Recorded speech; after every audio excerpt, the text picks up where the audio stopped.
Coba Anda sebutkan 5 nama binatang laut yang paling terkenal. Pasti salah satunya akan menyebut nama hewan udang. Karena udang merupakan salah satu hewan laut yang dapat dikonsumsi oleh manusia.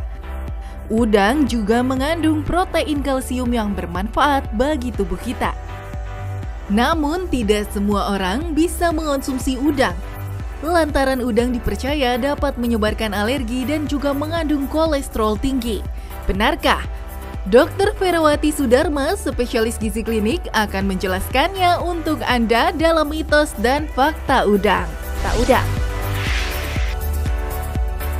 Fakta mitos pertama, katanya mengonsumsi udang dapat menjaga kesehatan jantung. Itu fakta atau mitos? Yuk kita tanya sama Dr. Vera.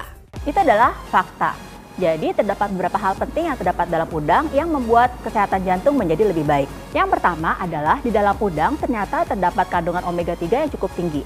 Dalam 100 gram udang ternyata mencukupi kandungan yang dianjurkan untuk konsumsi omega 3 sebanyak 75%. Yang kedua, ternyata di dalam udang terdapat antioksidan yang sangat tinggi yang berasal dari kandungan selenium maupun antasantin dalam udang.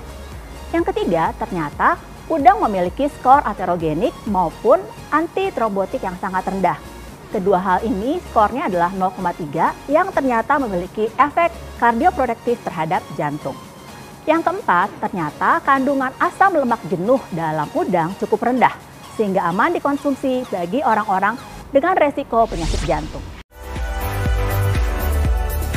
Kelenjar tiroid merupakan kelenjar kecil yang berbentuk kupu-kupu dan berada di pangkal leher. Kelenjar tiroid berfungsi menghasilkan hormon tiroid, di mana hormon tersebut yang mengatur metabolisme di dalam tubuh. Fakta atau mitos ya kalau katanya mengonsumsi udang menjaga kesehatan kelenjar tiroid? Itu adalah fakta. Jadi kita semua tahu bahwa untuk menjaga fungsi dari tiroid diperlukan asupan iodium yang cukup tinggi. Udang sebagai salah satu jenis seafood ternyata mengandung asupan iodium yang cukup baik.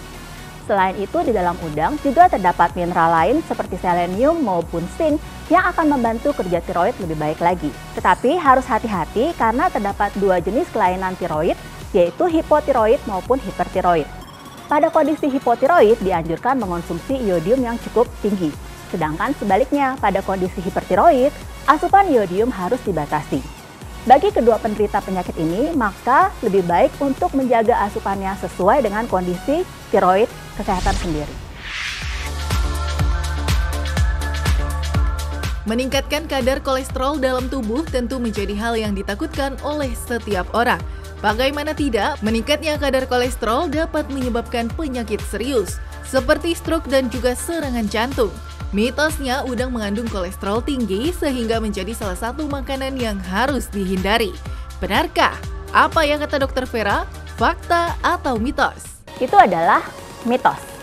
Jadi, dalam 100 gram udang ternyata terdapat 175 mg kolesterol.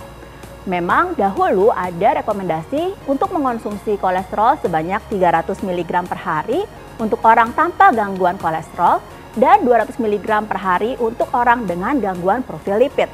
Tetapi kandungan kolesterol dalam udang hanya sebatas kolesterol sedang saja dan ini diimbangi dengan kadar lemak jenuh yang rendah dibanding dengan bahan makanan lain yang bersifat non-vegetarian. Oleh karena itu, walaupun mengandung kolesterol, tetapi udang masih cukup baik untuk dikonsumsi. Mitosnya wanita hamil tidak boleh makan udang. Kenapa ya nggak boleh makan udang, Mams? Yuk coba kita tanya sama Dr. Vera. Itu fakta atau mitos? Itu adalah mitos. Jadi, dalam udang terdapat berbagai macam kandungan yang sangat baik untuk seorang ibu hamil. Pertama, tentu saja kandungan protein. Kedua, kandungan zat besi, B12, asam folat, juga jangan lupa omega 3. Semuanya itu, terutama omega 3, sangat baik untuk mencegah terjadinya kehamilan prematur, menjaga agar berat badan bayi tetap optimal dan juga menjaga kesehatan otak dan mata anak.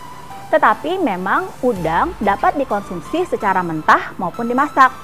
Pada ibu hamil lebih baik mengonsumsi udang pada kondisi yang sudah dimasak sehingga lebih aman. Selain itu, ketakutan untuk mengonsumsi seafood karena kandungan merkuri Ternyata tidak perlu dikhawatirkan karena udang hanya mengandung sangat sedikit sekali merkuri di dalam tubuh udang tersebut. Menjaga kesehatan tulang dan gigi tentu harus dilakukan sejak dini. Mengubah pola hidup menjadi lebih sehat dengan rutin berolahraga dan menggosok gigi 2 kali sehari. Lalu bagaimana dengan mengonsumsi udang ya?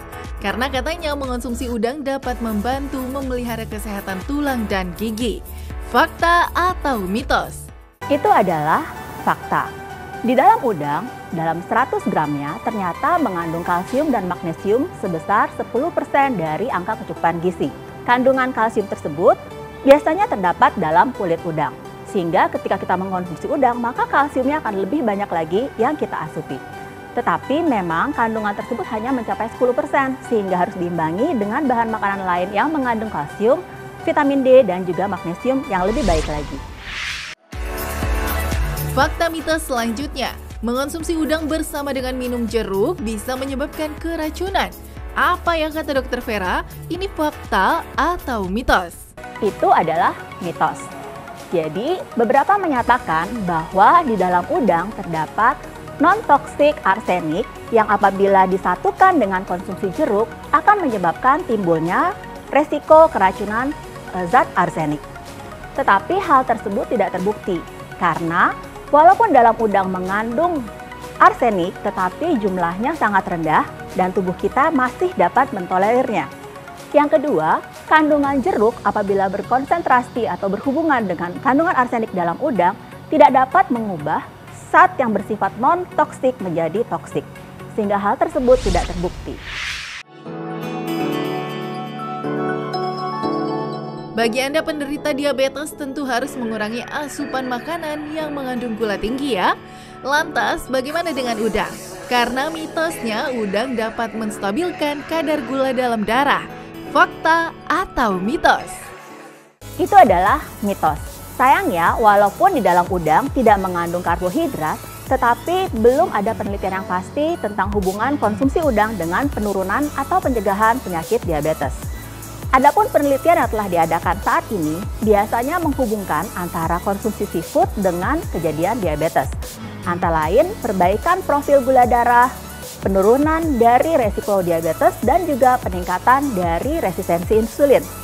Tetapi penelitian tersebut melihat secara umum efek dari konsumsi seafood, tidak hanya terbatas dengan konsumsi udang saja. Hal itu yang menyebabkan belum terdapat rekomendasi bagaimana udang berhubungan dengan penyakit diabetes mellitus. Sudah jelas ya, mitos dan fakta mengonsumsi udang. Sebelum Anda mengonsumsi udang, yuk kita simak dulu tips yang berikut ini. Berikut adalah tips memilih udang. Yang pertama adalah pilihlah udang sesuai dengan cara kita memasaknya. Ada udang windu, pacet, remis, dan sebagainya. Yang kedua adalah ketika kita memilih udang, pastikan agar bau udang tersebut masih segar dan tidak berbau busuk. Kemudian harus diingat bahwa udang yang segar biasanya ketika kita pencet akan rasa kenyal. Berbeda dengan udang yang sudah jelek, yaitu akan berasa lembek. Berikutnya, sebaiknya tidak memilih udang yang mengeluarkan cairan dari tubuhnya, baik berupa lendir ataupun berwarna seperti kekuningan. Pastikan bahwa kepala udang masih menempel ketika kita memilih udang di tempat atau pasar swalayan. Hal itu akan memastikan bahwa udang yang kita pilih adalah udang yang masih segar. Supaya tetap sehat, jangan hanya mengonsumsi makanan laut yang satu ini ya, tapi juga harus diimbangi dengan pola hidup yang sehat juga. Yuk kita mulai dari sekarang.